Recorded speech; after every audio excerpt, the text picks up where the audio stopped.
tay đây con. Đây. Để đưa tay trước mồm nó cũng vào.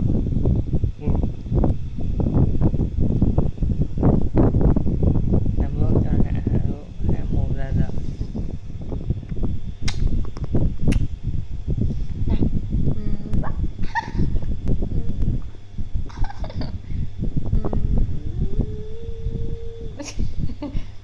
Hạ người xuống cả không cần thơm, hạ nó xuống nó Hạ thế nào? hạ nó xuống nó hạ đây, nó hạ đây, quay đây. Đấy, cứ hạ người xuống là nó hạ rồi. Đấy.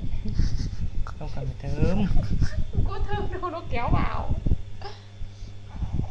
Hạ ra cho nó há mồm này. Ui.